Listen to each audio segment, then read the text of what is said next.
and I'm testing out this whole YouTube live thing to see what it's about. This is the first time I've been to the park in a while, and as you can see, there are two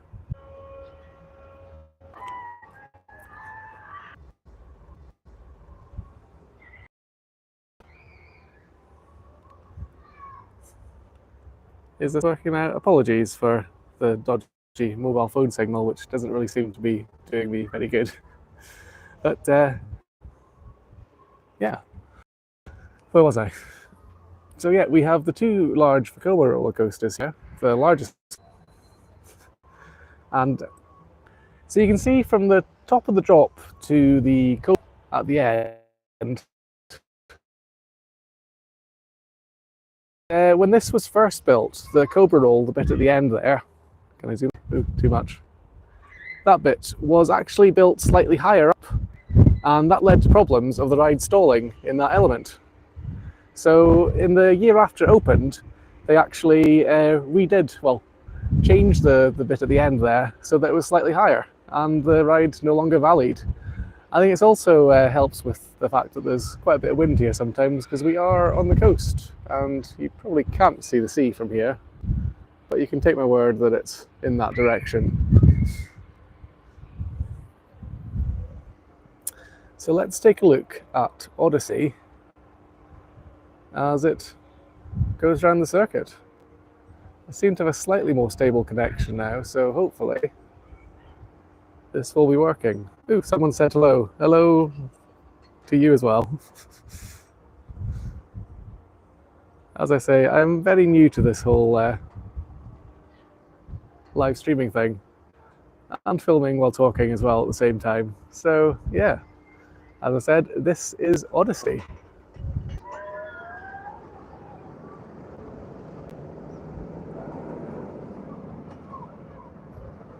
Narendra, no, it's not Blackpool. This is Fantasy Island near Skegness, in a place called Inglemells. Similar to Blackpool, though, it's another kind of British seaside town, which has a very kind of unique vibe to it.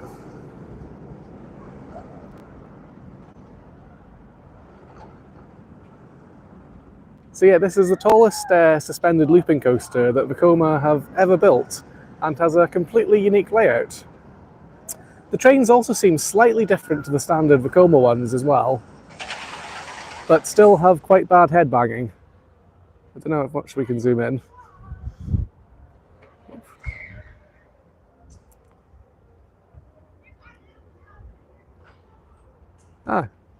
Yeah, Inglemells, British seaside towns have a kind of strange vibe to them. They're kind of, there's something a bit unique. If you've been to America, they're almost kind of like the touristy towns, like things like Pigeon Forge or Branson in Missouri, where they're full of like tourist attractions and tacky stuff and fish and chip shops. There's quite a few rides here.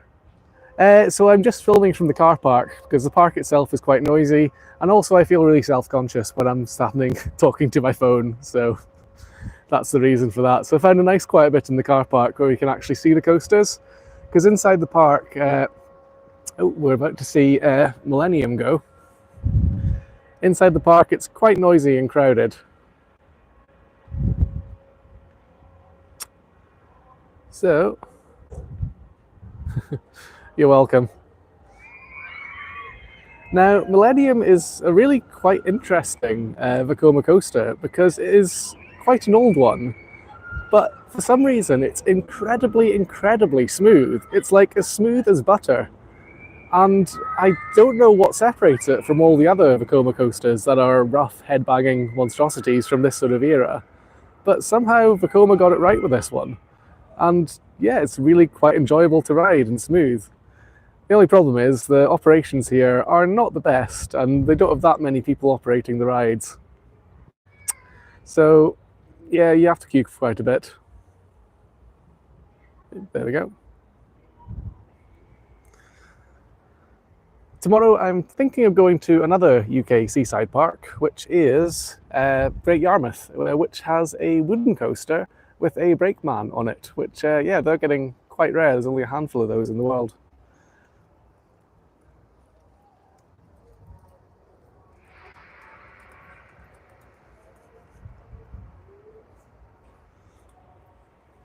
There's one new ride here that I hadn't been on before, which is somewhere inside the big pyramid that you can see maybe there. Zoom really doesn't work all that well on this, I'm afraid.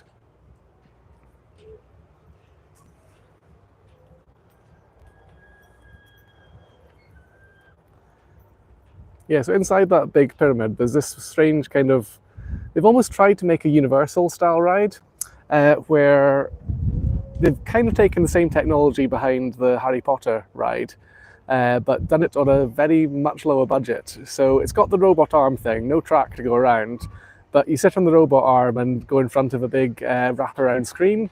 Although the screen is not the best quality, it's quite dim, so it's difficult to actually see what's on it. And it's got some of the worst voiceover acting that you'll ever hear on any ride.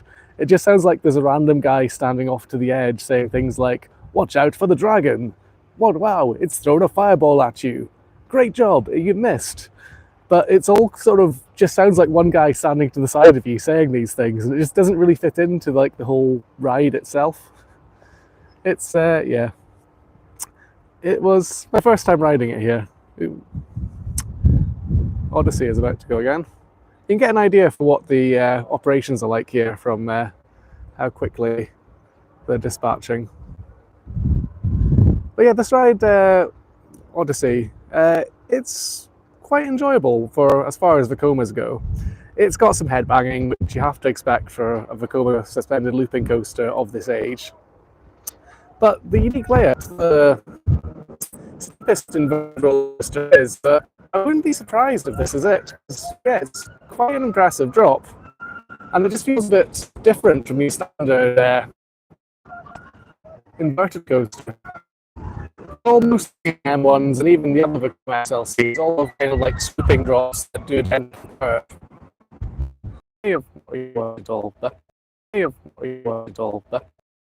Hopefully I'll see you again in another video. Hopefully I'll see you again in another video. Very safe. Very safe.